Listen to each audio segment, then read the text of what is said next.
There is a kind of pain that does not destroy you, but prepares you. A kind of valley that does not bury you, but grows something deep inside your soul.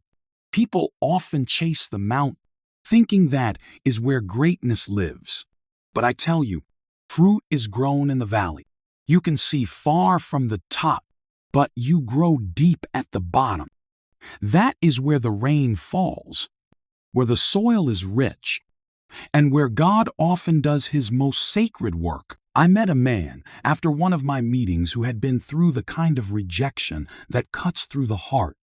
He sat quietly, head down, whispering, "Why would God allow this if he loves me?"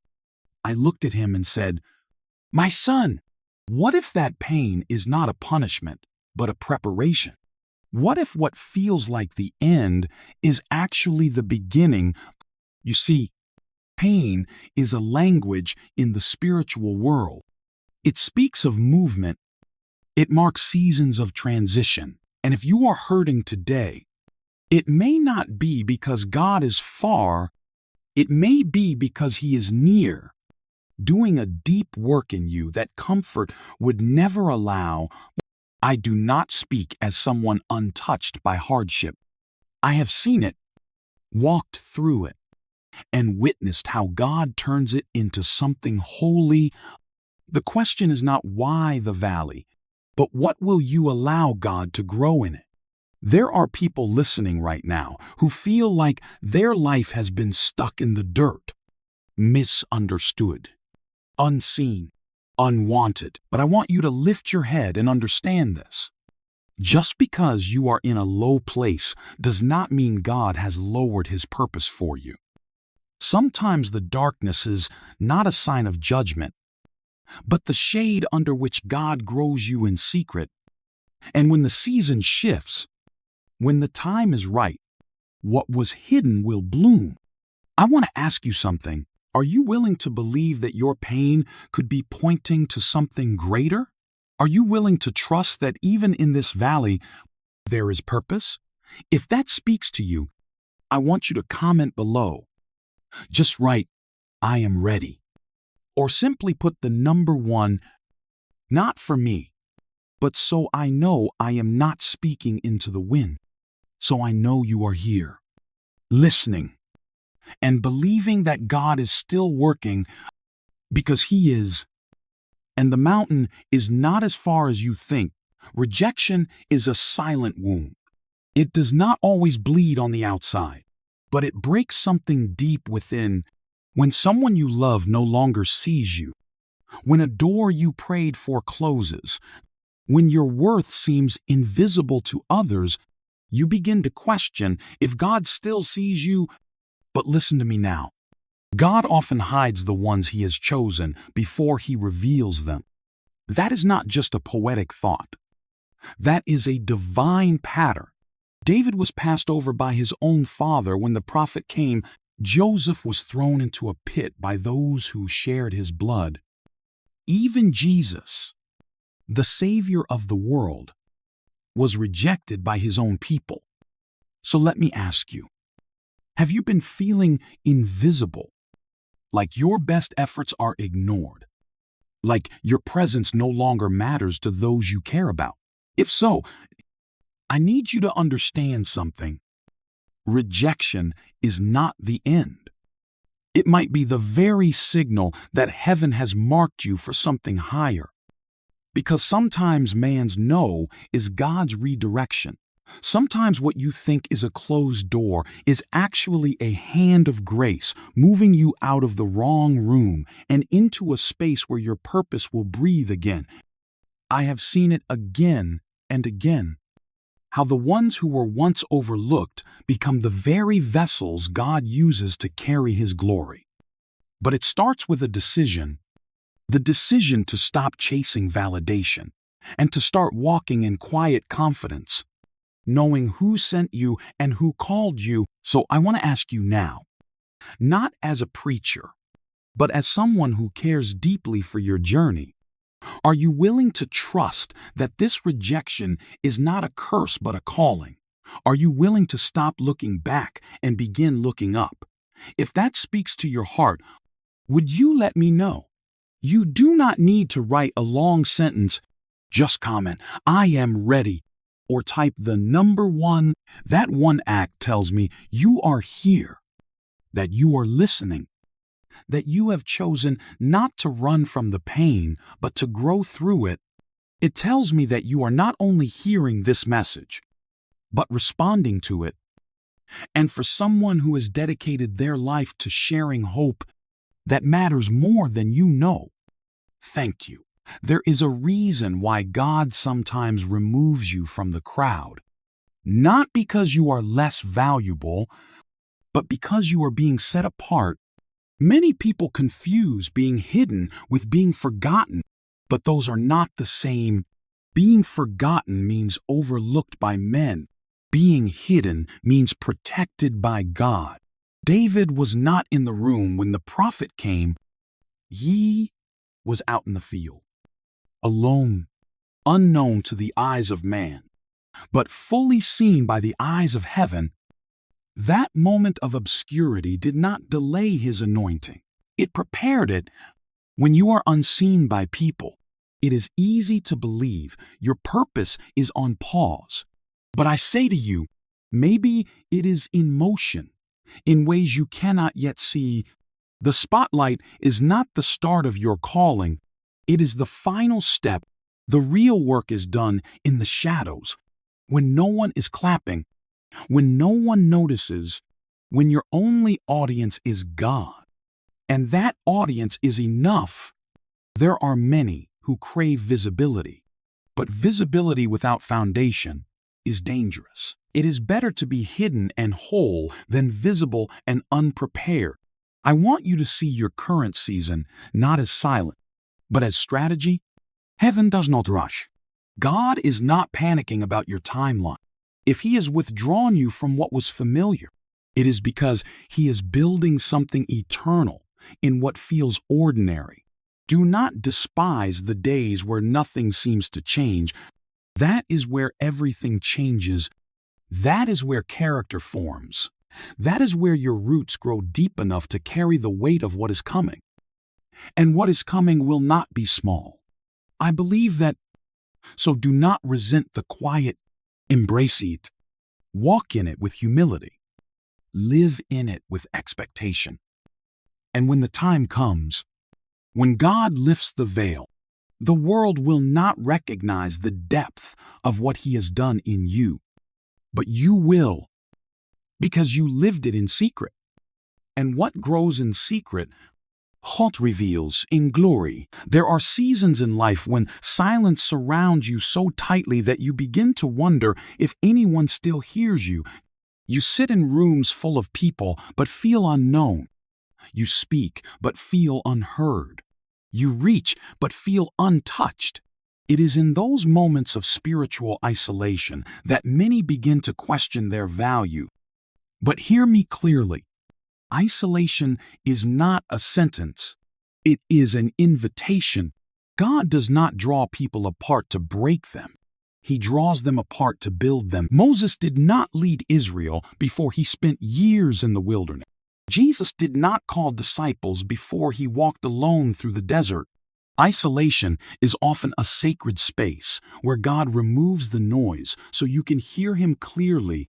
The world will tell you that silence means absence, but faith understands that silence can mean presence, deep presence. Do not confuse divine stillness with divine distance. You are not being overlooked. You are being shaped. There is something God can say to you in solitude that would be lost in a crowd. There is something He can teach your spirit when no one else is there to distract you. And if that is the season you are in, I want you to know you are not alone. I am speaking to someone right now who feels like their prayers echo back empty. Someone who is showing up but feels unseen. Someone who wants to trust but finds it hard to hold on. Let me ask you something. Could it be that this quiet season is not against you, but for you? Could it be that God is not distant, but near in a way that requires stillness to be noticed. If that speaks to where you are right now, let me know. Just drop a simple comment. Say, I am listening, or type the number 1. Let me see your faith pushing through the silence. It tells me this message is not lost in the air. It tells me you are there, tuned in, willing to believe that even this lonely place can be holy ground. And I am grateful to walk this part of the journey with you. One of the most difficult seasons in life is when you keep doing the right thing, but see no change. You pray, you stay faithful, you resist temptation, you show up, but the answers remain silent. The breakthrough feels delayed, and you begin to wonder if anything is really moving. That is the pain of repetition. A test that keeps coming back, a pattern that keeps circling, a weight that refuses to lift. And if you are in that place, let me speak truth into it. God is not punishing you. He is preparing you. You are not stuck. You are being strengthened. Repetition is not an accident. It is the hand of the potter shaping the clay. A good potter does not spin the wheel once. He spins it again and again until the shape is right, until the vessel is ready to carry something of value. Every moment that feels like delay may actually be divine design. In the waiting, something is happening. Muscles are forming. Faith is maturing. Endurance is rising. And when the time is right, the very repetition that once frustrated you will be the foundation that carries your calling.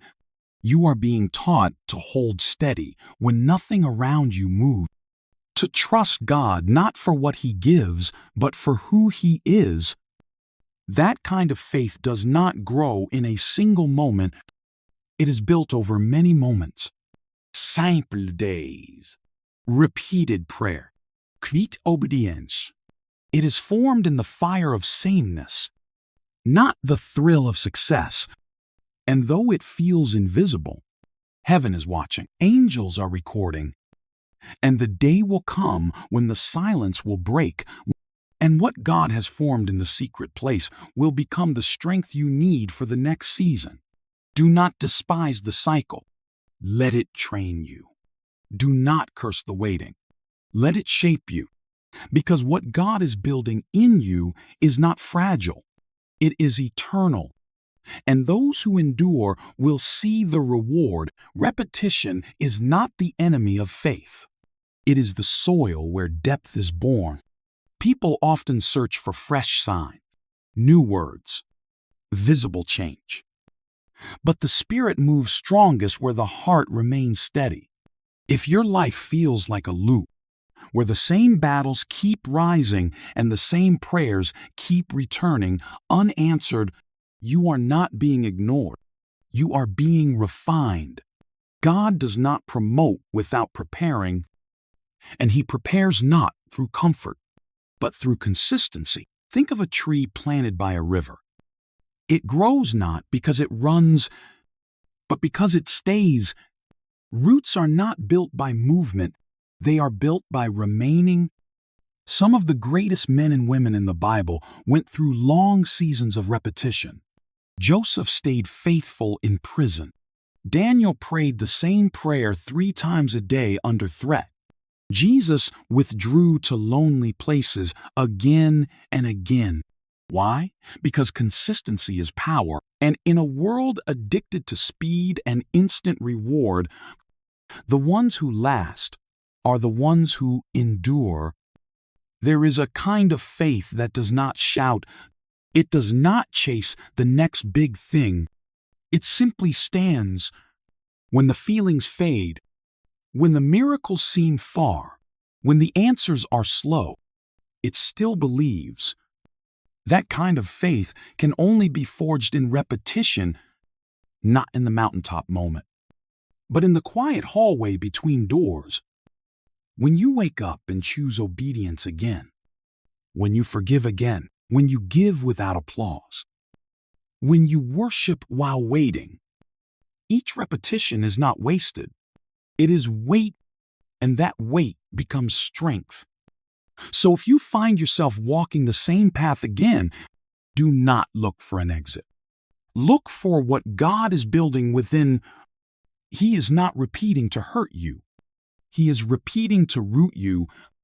So when the storm comes, you will not be shaken, because you learn to stand in the silence, and that strength cannot be borrowed.